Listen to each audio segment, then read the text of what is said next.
Con el Ok, permiso de ustedes, vamos a darle la bienvenida y las gracias de que están aquí participando en esta charla sobre los coralillos. Vamos, vamos a iniciar la charla y voy a compartir pantalla para iniciar. Recordándole que esta presentación es gracias al auspicio que la Fundación Pedagógica Dominicana le brinda al Centro Sociocultural Babeque.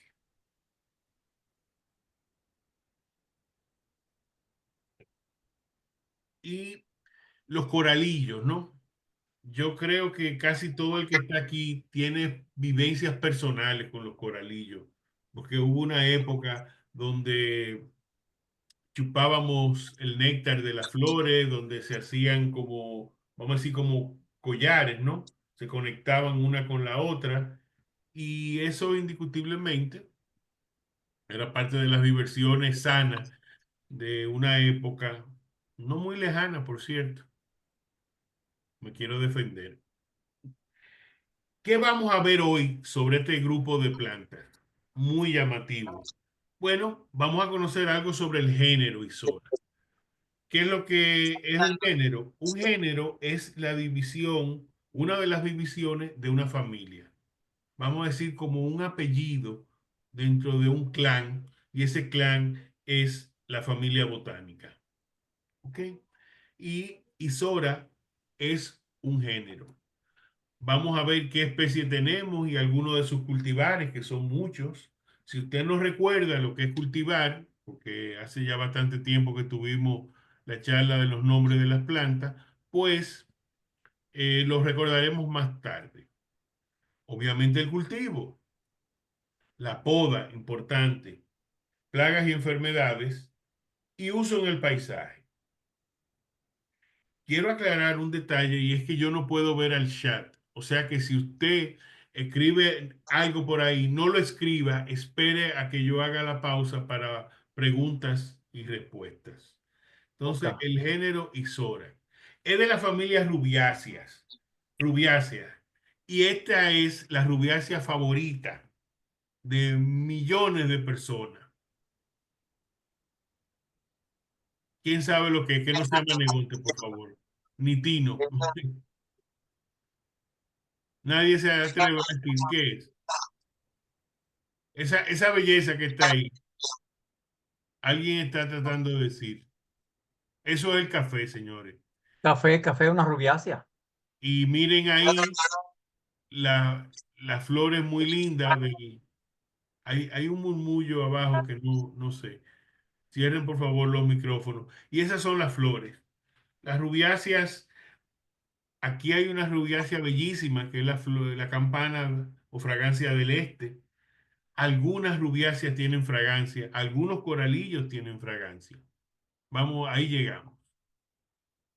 La etimología de ese nombre del género, Isora, es una diosa de Malabar. ¿Mm?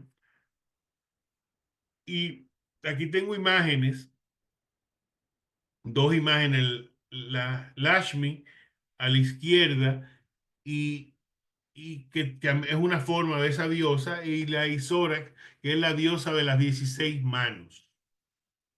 No sé cómo maneja tantas manos, pero eso es. Y resulta que a esa diosa Isora le llevaban esas flores. Y parece que eso le simpatizó al botánico, lo describió y le hizo o motivó que se nombrara Isora. Eso sucede a menudo, ¿eh?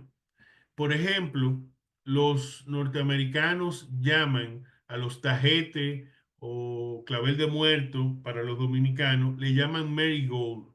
Y le llaman marigold porque los mexicanos se lo ofrendaban a la Virgen. Entonces eran las doradas de la Virgen Mary, ¿verdad?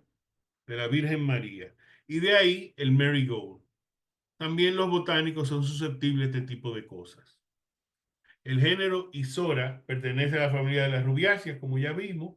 donde está el café, el maravilloso café, y tiene aproximadamente 529 especies, pero es el número de especies depende de a quién usted consulte. Y estas plantas son originarias de todas las regiones tropicales y subtropicales, con una mayor diversidad en Asia tropical y, e islas cercanas.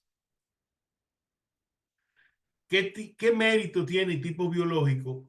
Normalmente son arbustos o árboles pequeños.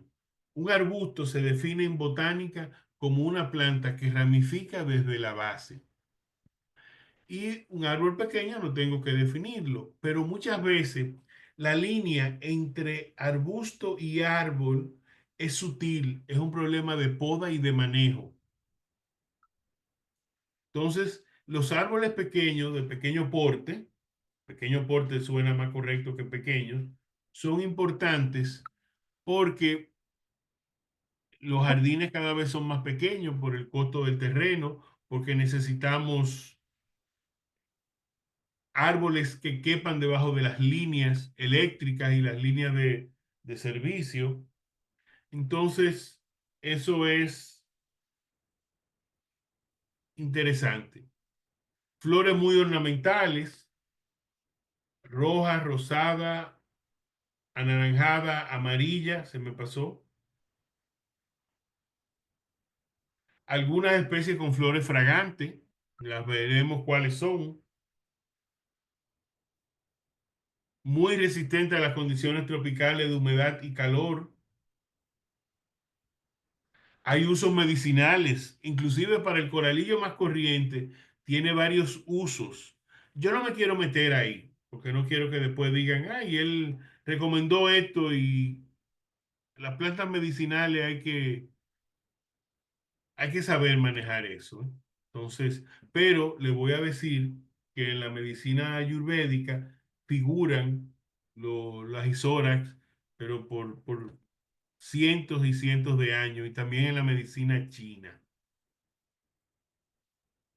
Algunas especies o cultivares son enanas, de muy bajo porte, y eso es interesante. En paisajismo lo usamos como seto. Un seto son muchos ejemplares, uno al lado del otro, formando una sola masa. Ya veremos foto de eso. Como ejemplar protagónico, un ejemplar protagónico en paisajismo es un ejemplar con solo que tiene suficiente mérito estético para no necesitar más compañía. Y arbolitos, como mencionamos.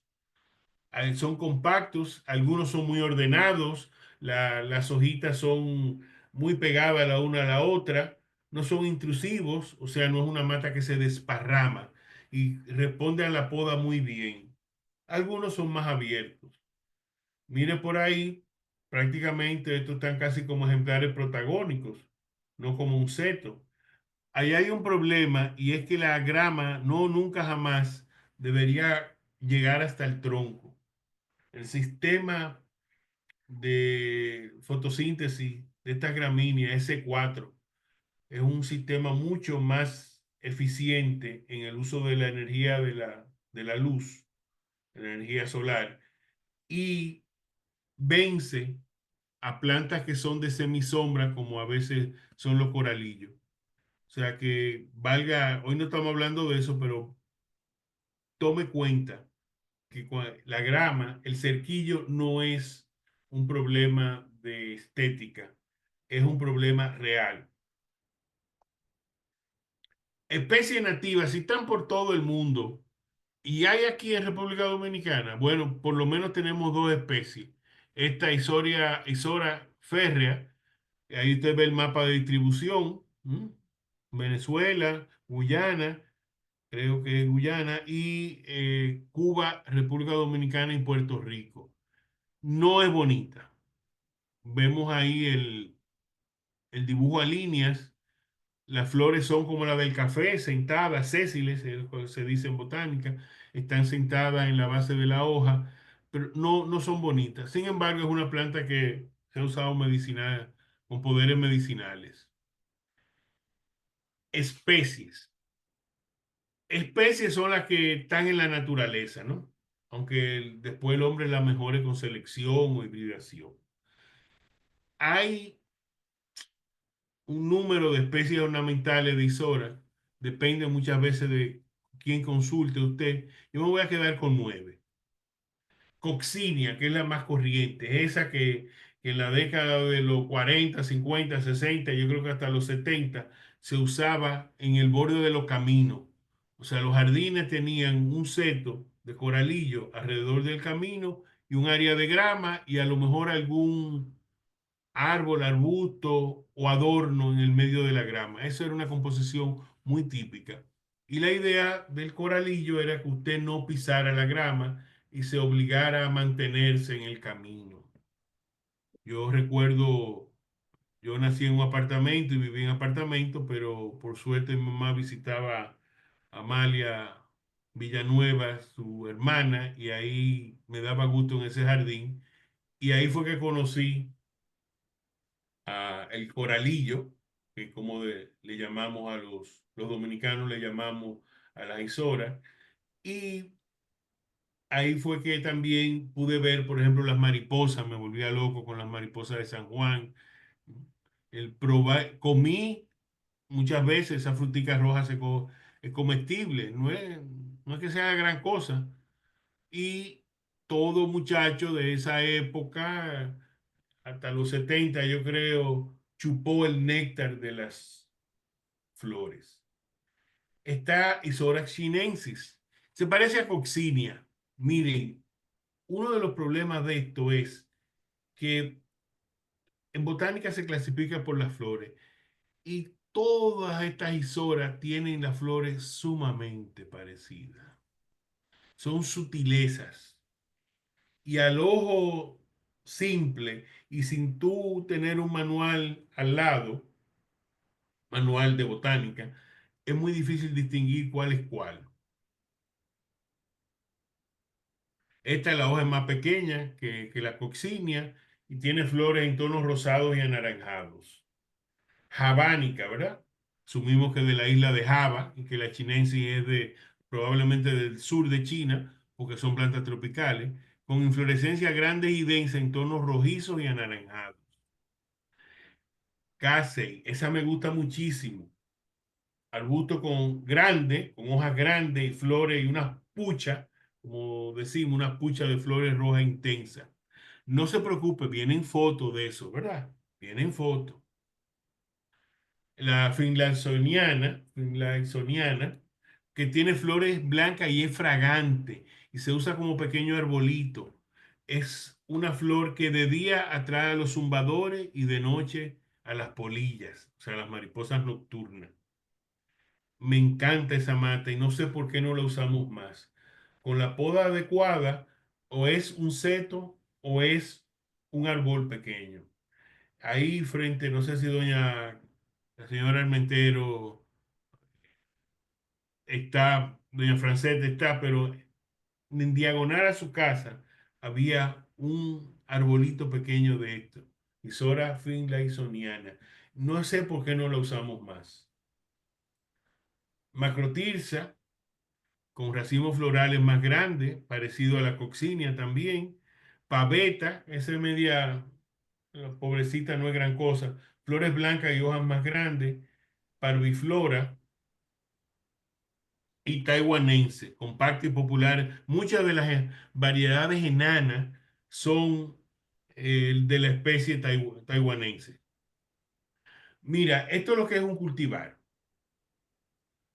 Recordemos que los cultivares, mientras que los nombres científicos se ponen en latín, los cultivares están en el idioma vernáculo y se ponen en mayúscula y con una comilla, no dos, una sola comilla. Esa es la Isora Shady Lady. Esa no ha llegado aquí, por lo menos yo nunca la he visto.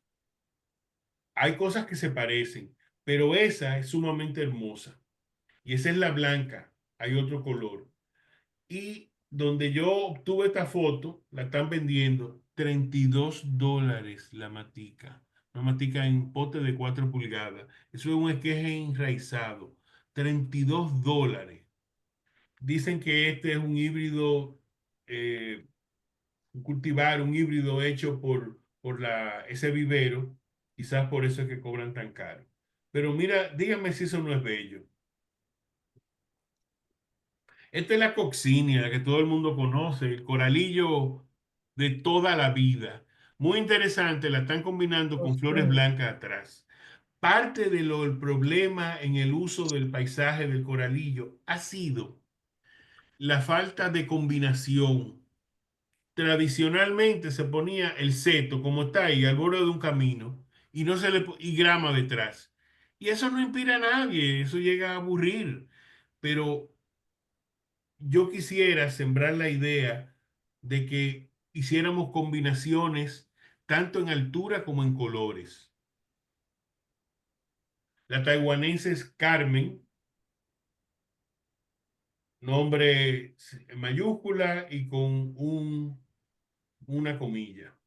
Esta es la Maui roja. ¿M? Y Sora chinensis Maui amarilla. Las compactas son chinensis o taiwanenses. Habánica, esa me encanta, en la Casey, esa me encanta. En la Santiago, cerca de la Cayetano Rodríguez, yo creo que en una esquina opuesta, no sé, hay una de esas matas. Siempre estoy por irla a retratar. No sé por qué no la usamos más. Mire qué espectáculo, esas puchas enormes de flores, la planta es un poco abierta, ¿eh? Se presta a que usted la maneje con poda. Cubrir una pared con esa mata, qué espectáculo. Y le ponemos una blanca adelante o amarilla para crear contraste. Ah, mira aquí mi amiguita, finlaysoniana.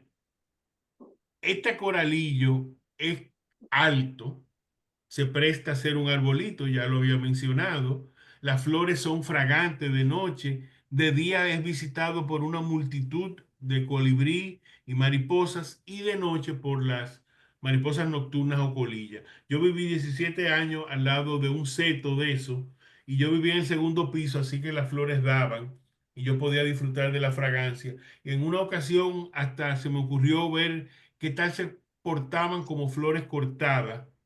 Duraron 2 días, duran poco, realmente no se justifica. Si la planta tiene un problema, lo estamos viendo ahí, y es que cuando las flores se marchitan, se quedan más tiempo de la cuenta en la planta, no caen de una vez. Y por eso, por ejemplo, vemos esta pucha eh, gris, ¿verdad? Aquí prendí el puntero, mírenla ahí. Pero ese es el único problemita que tiene. Y si usted le da un golpecito, se cayeron esas flores. Macrotirsa, la he visto ocasionalmente aquí, muy linda. Difícil hay que tener el ojo muy entrenado para distinguirla de la Casey. Paveta, que yo le dije que era un poquito como ñe, parece es media silvestrona. Parviflora también, fíjate que es más finita, también se parece mucho a la flor, a la anterior, taiwanense de las enanas,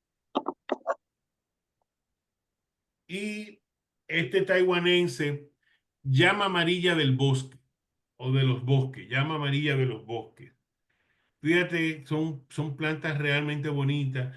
Aquí, no sé si en el público tenemos gente de vivero, pero aquí hay una oportunidad para un nicho que no le va a durar mucho, pero por lo menos 2 o 3 años, de que un vivero, yo lo intenté hacer, traiga todas estas variedades y las exhiba y la use y la muestre, porque indiscutiblemente que son plantas muy adaptadas a nuestro clima. Vamos a cultivo. Ustedes saben que hay 7 factores que determinan el cultivo de una planta, pero están tres muy principales que yo le llamo los 3 golpes. que son la luz, el riego y el suelo, los tres golpes.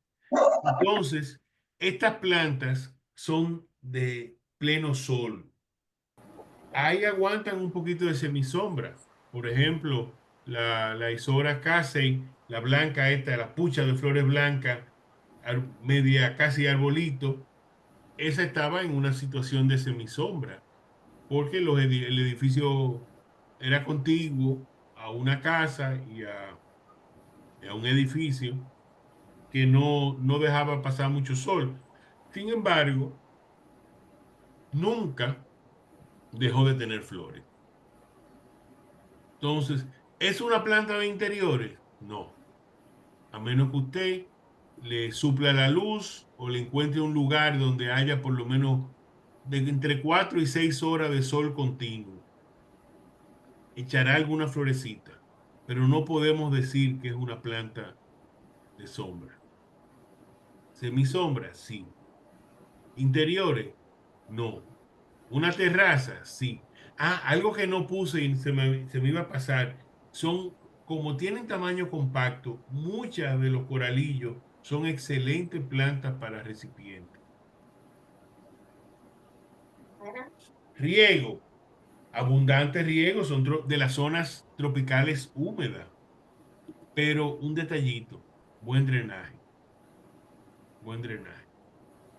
Eh, Esas imágenes tan lindas, ChatGPT, ay sí.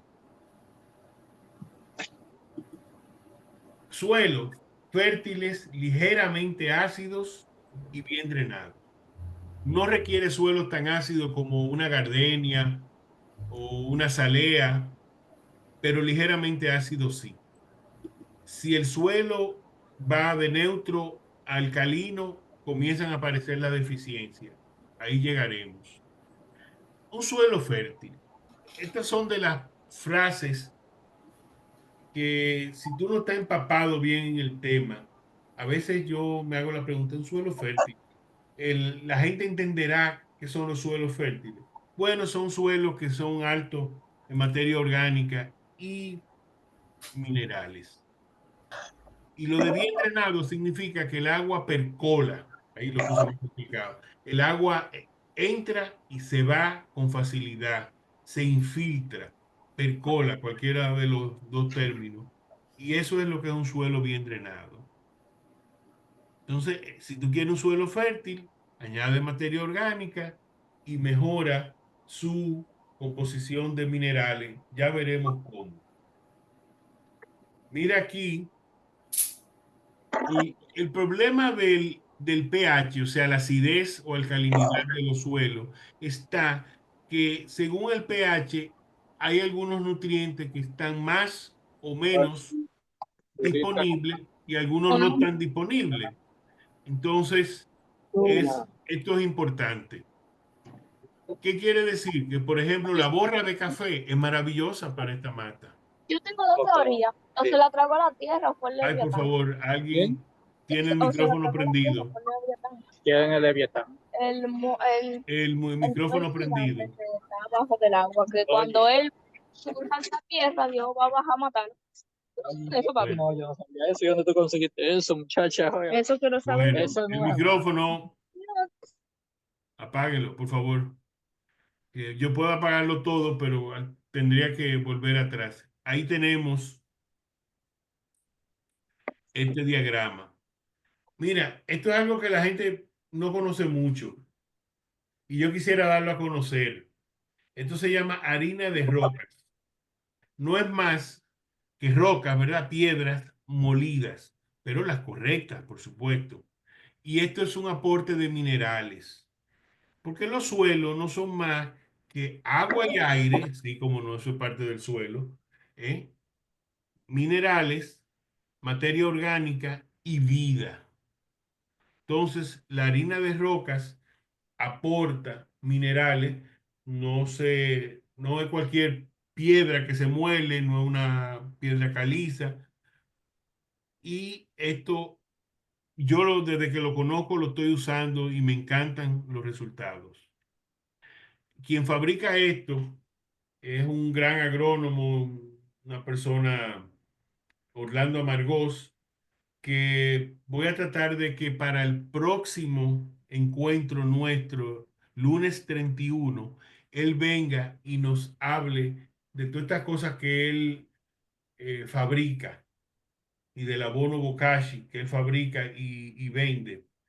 Esto, él puse, de aquí dice micronizadas, pero debería ser mico de hongo, miconizadas.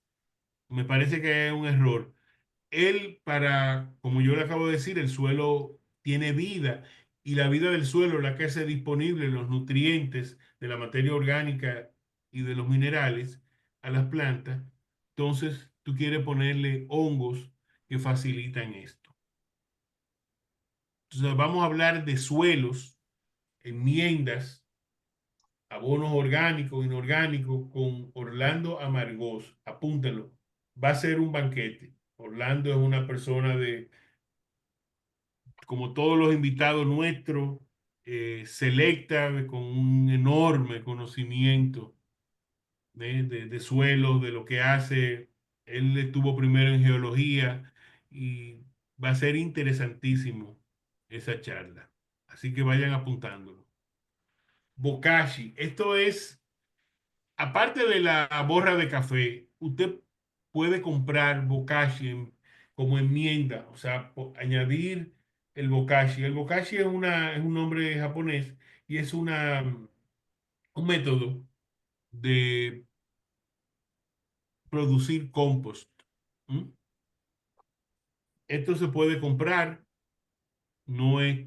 Y sí, está el de lombriz, que también es muy bueno, pero el bokashi es uno de los mejores, por no decir que es el mejor. Poda. Los coralillos se benefician de la poda, como muchísimas otras plantas. ¿Y cuándo es el momento de podarla? Luego de la temporada de floración. Fíjese que yo estoy hablando de temporada, porque normalmente un buen coralillo sano siempre tiene flores, pero hay épocas que tiene más. Cuando viene el calor y la lluvia, el coralillo está contento, contento, y llueve 3 días lloviendo y está feliz, siempre y cuando haya buen drenaje. Aunque el coralillo, las raíces son atacadas muchas veces por nematodos, he visto pocos problemas de hongos de suelo atacando las raíces de coralillo. ¿Eh?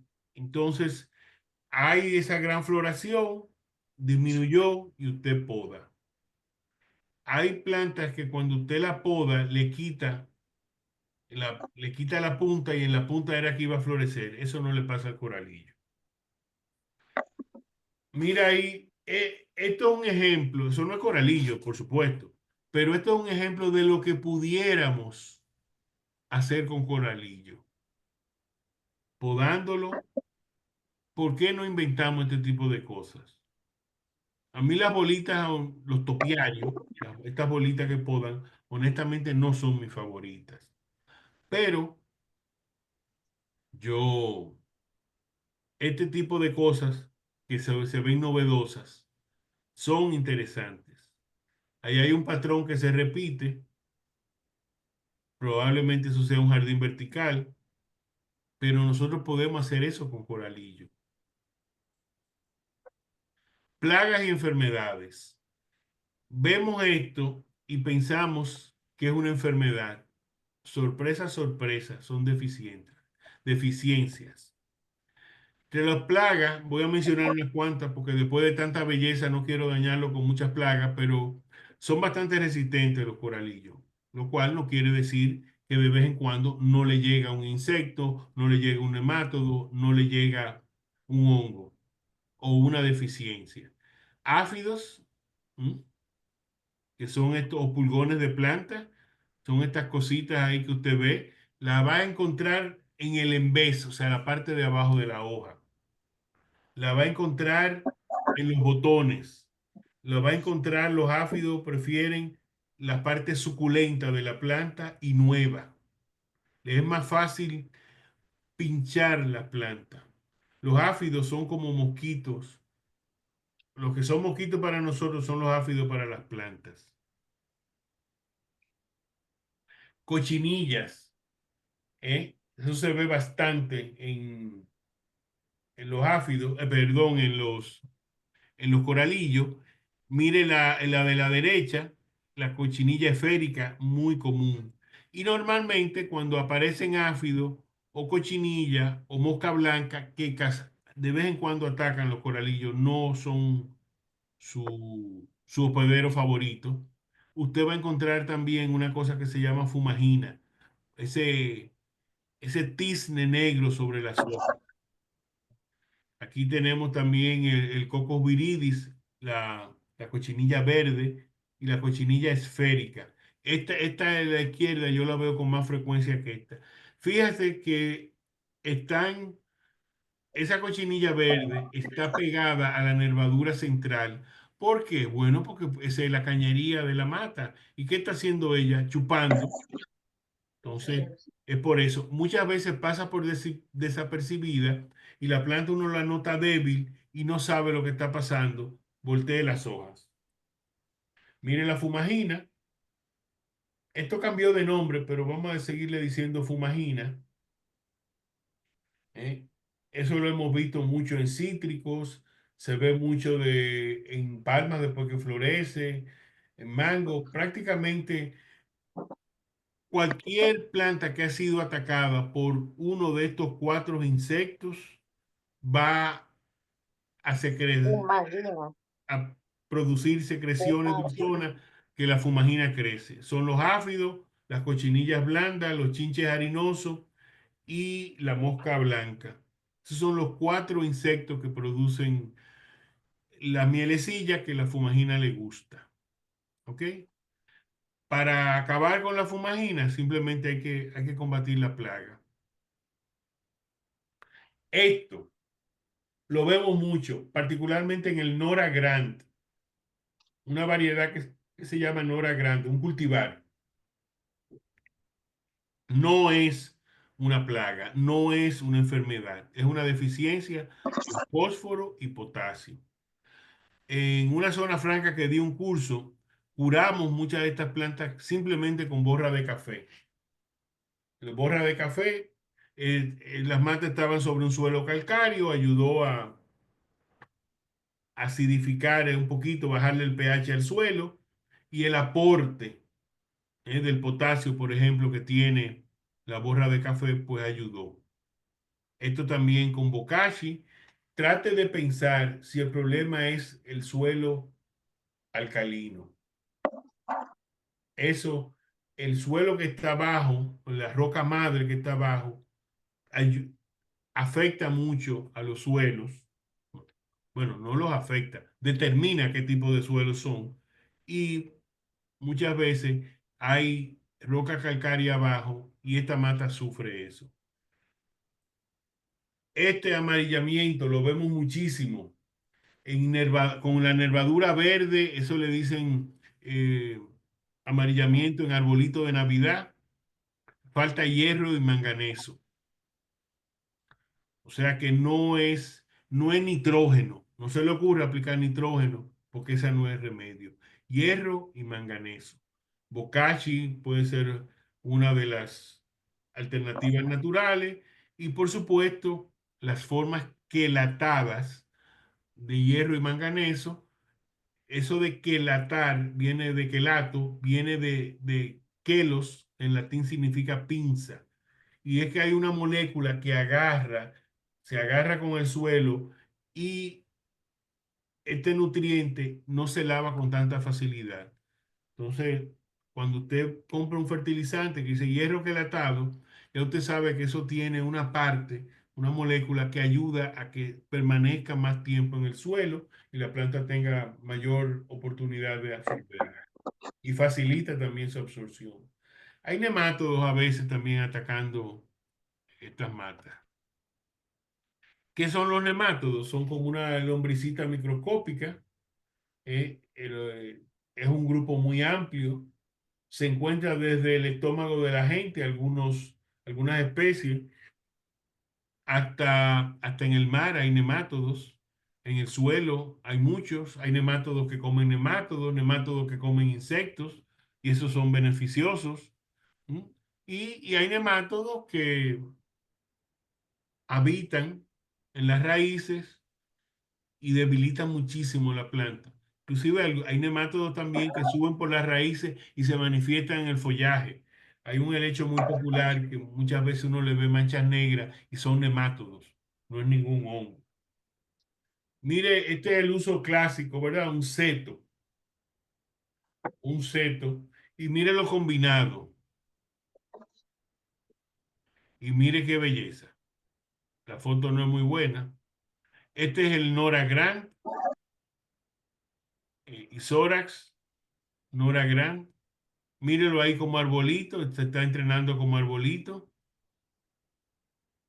Y finlandsoniana como arbolito también. Y con esto vamos a ver preguntas. Si hay preguntas, por favor. Buenas noches, Adolfo. Carmen, por aquí.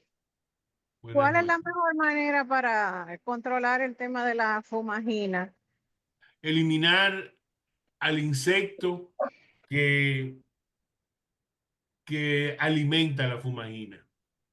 Además, controlar las hormigas. Hay muchas, los áfidos y otros insectos son transportados por las hormigas que usan a los áfidos como si fueran su ganado. Van y los tocan por atrás y el áfido responde produciendo líquido dulzón, ese néctar. ¿Mm? Esa es la mejor manera. No hay que hacer nada. Averigua qué insecto está ahí presente y controla ese insecto, inmediatamente o casi inmediatamente la fumagina desaparece.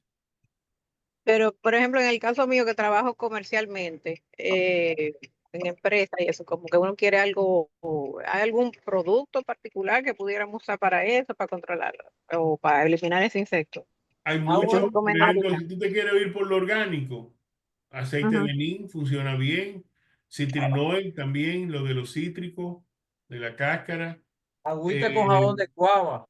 jabón de cuava, muchos de estos insectos tienen una capa cerosa que el jabón de cuava disuelve.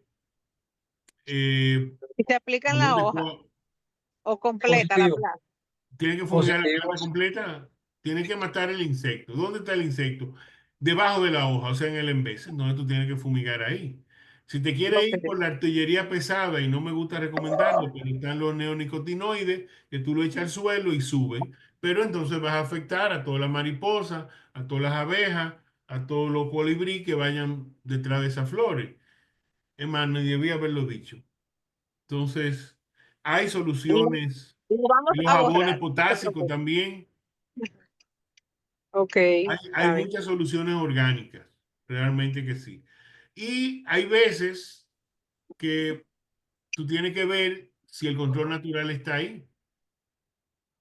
Cantidad de ocasiones yo he visto chinches harinosos, áfidos, que por ejemplo a los áfidos le han llegado, yo de repente vi áfidos como color gris, no gris, no, como marrón, inflado y con un hoyo.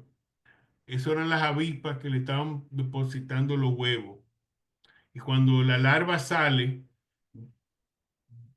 hace un hoyo en el cacarón, en el exoesqueleto del áfido. Hay veces que es cuestión de paciencia, ¿eh? Y tener la mezcla correcta de plantas. Pero yo entiendo que tú tienes un cliente, y que vamos a esperar que ese cara se cura solo, te botan, te botan. Mire que eso tiene un problema. Ah, sí, sí, sí, pero vamos a esperar que se cura solo. Vienen las mariquitas y vienen los tal y tal insecto y se lo van a comer. Y ellos dicen, ah, bueno, pues no lo necesitamos usted, te sacan. Pero hay soluciones orgánicas y hay soluciones químicas también. Y otra cosa, Adolfo, yo veo muchos coralillos que ya tienen, por ejemplo, mucho tiempo en un lugar, que los troncos están como, que se ven como marrón quemado, como decimos, viejo. Sí, hay que darle una poda, eso se llama una poda de rejuvenecimiento, por lo menos yo le digo así, 4 o 6 pulgadas sobre el suelo, podarlo ahí, aprovechar y añadir buena cantidad de materia orgánica al suelo, porque hay que podar de manera correcta, porque déjame aprovechar la cámara, se poda así, pero tú ves que todo el mundo poda así. Y así es una poda que no funciona. Bueno, tú has cogido los cursos conmigo, te debes recordar. Sí. O sea, la base tiene que ser más ancha que la parte de la superficie. Es así que se poda. Y en el peor de los casos así. Pero así que como los jardineros lo hacen, están Ujú. condenando la mata y se ve fea. Yo puse unos Maui que estaban bellísimos, amarillos, y ahora, y inclusive el lugar tiene un sistema de riego, o sea, que no es que no le echan agua, que no, y yo le doy cuidado, y cuando volvimos ahora tiene muy poca hoja, tan, como dice el cliente, está en palito. No sé qué habrá pasado ahí, porque el Oh, sistema está sí, hay un funcionando. problema. Tiene que revisar la mata. Ahí hay un problema de raíces, probablemente, a lo mejor un problema de raíces. Puede ser más, si fueran insectos, las hojas pudieran estar feas o deformes, pero estarían ahí. Ahí probablemente hay un problema de raíz. Drena bien el suelo. Se está echando Muy demasiada mata, demasiada bien. agua. Ujú. Ahí hay un problema de raíz. Cuando la mata bota las hojas, también hay una cosa que la gente se olvida, y es que la mata que pasa lo que yo le llamo un secón, o sea, se secó demasiado el suelo. La respuesta de la mata es botar hoja. Una de las respuestas es botar hoja. Entonces, pasó eso. El problema está en el suelo y las raíces, probablemente. Pero hay que examinar la mata. Arranca 2 o 3, ve a ver cómo está, se ve rara, huele, cómo está el sistema de raíz. Hay nudos, hay nemátodos que forman nudos en la, en la hoja, en las raíces. Y entonces tú tienes que ver si son nemátodos. Son difíciles de determinar. Quizá vale la pena mandar a la mata a hacer un análisis patológico. Si son miles, como se trabaja muchas veces en este tipo de cosas. Sí, pues, estaban muy bonitas, duraron muy bonitas por mucho tiempo y cuando fuimos a verla ahora en este mantenimiento, estaban casi sin hojas prácticamente, muy pobre. Bueno, ya tú tienes la pista. Busca el problema en la raíz. Ok, gracias, Adolfo. Bueno, Eh, Ado- pues Adolfo, discúlpame, yo quiero hacerte una pregunta de algo que no es directamente relacionado con los coralillos, pero es una aplicación que yo he visto que me sale mucho el anuncio, porque como uno está en este tema, te salen muchas cosas en claro, Instagram, claro. que se llama Planting App, que te pone que tú le pones una foto, como si escaneara la hoja, el celular y te dice, no, eso se soluciona con tal cosa. ¿Eso qué tan efectivo y real es? ¿Tú lo has visto? Yo no lo he usado, no. A veces he pensado que quisiera eh, ponerme a probar cada una de esas cosas, inclusive hacerle la maldad, ¿no? Que yo sé qué es lo que está pasando y lo pongo a ver qué es lo que me dice. Ah, pero tú lo has Lo he visto, ¿verdad? pensado y de ahí sale un buen curso. Por cierto, Pero tú, quiero publicitar que próximamente va mi curso de orquídea. Ya yo lo dejaré saber, a lo mejor en una semana o dos, eso está en el aire, no, todavía no sé bien qué fecha será. Va a ser semipresencial y bueno, contaré con ustedes. Bien, yo tengo una pregunta. Qué bueno, adelante. Eh, para yo empezar una siembra de los coralillos en un jardín pequeño, ¿cuál sería la secuencia, además de tener las matas, las plantas? ¿Cuál sería la frecuencia de riego? Sí, ¿cuál sería el programa? Primero, porque a veces uno que tiene que acomodar la tierra y Bueno, dejarla un tiempo, echarle agua, riego y después siembra. eh, Mire, lo primero es determinar si va a haber suficiente luz y el tipo de suelo que hay. Usted está en la ciudad colonial, ahí hay una plataforma calcárea, sí, pero a lo mejor usted hizo una jardinera. Mm, Averigüe ese detalle. Mejorar el suelo. No soy muy dado a ararlo, pero usted lo puede remover e incorporar materia orgánica. A veces es suficiente ponerla por arriba, porque eso es lo que hace la naturaleza. Que nadie en el bosque va con una pala ni un pico a remover la tierra. Entonces, eso sería lo primero. Análisis del sitio.